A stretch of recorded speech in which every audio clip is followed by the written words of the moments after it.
We are back and can proceed with the next slide. Move the text up and add the background image, slide 6. Next, we need to stretch it. Click and hold the right bottom corner of the image and move it down till it reaches the border of the slide. Now click and hold the left bottom corner and stretch it up. We need to crop it to the size of the slide. To do so, we can apply one of our previous methods, but I want to show you another way. Select the image, Format, Crop, and select the aspect ratio from the drop-down menu and choose 16:9. It is the aspect ratio of our slide. This function is very helpful and can save you much time. Another great feature of this function is that you can move the image inside the cropped area and choose the best appearance.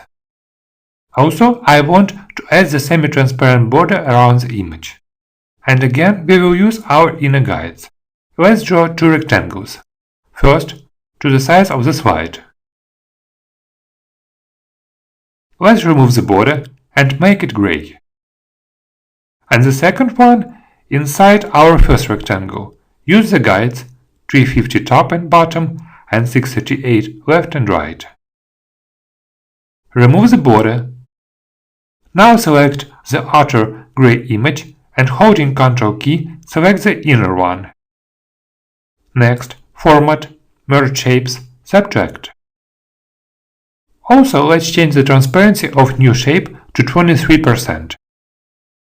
Great, we have a nice looking border that emphasizes the image inside. Now let's prepare the background for the text. Create a new rectangle. Change the width to 583 and height to 324. Make it pink and remove its border. Also, change the transparency to 23%. Align it to the center and the middle. Now let's duplicate the shape and make it blue, keeping the same transparency. Send it backwards and let's adjust its position so a piece of blue rectangle was peeking out from behind a pink rectangle, creating the depth effect. Time to add text. Select the text and right-click Bring to Front. Next, click Align Center and Align Middle to move it to the center of the slide.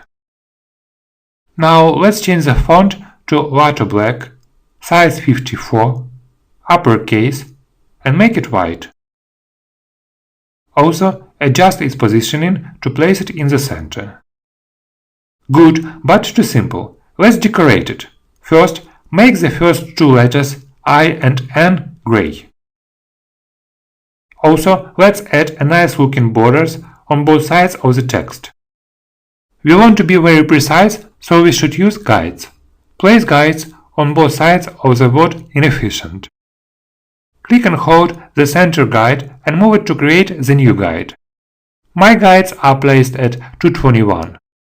Now let's zoom up the slide so it was easier to work.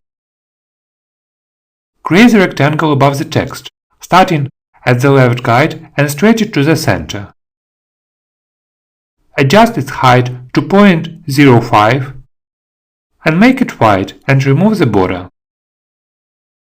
Place it close to the text, leaving a small gap. Next, duplicate the shape and place it under the text on the other side. Try to keep the same spacing between the text and the shape. Great! It looks really nice. Also, important note for people who changed my text to their own one.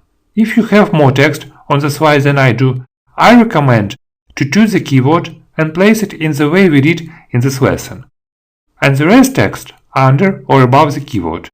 As an example, let's add the new text, insert, shapes, text box, and type some text. Okay, we added the new text. Let's change its font to Lato, uppercase, color to white, center.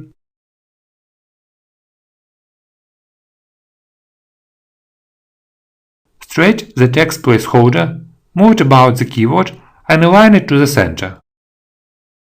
Now we can adjust its font size. I want the text to be the same width as the word below.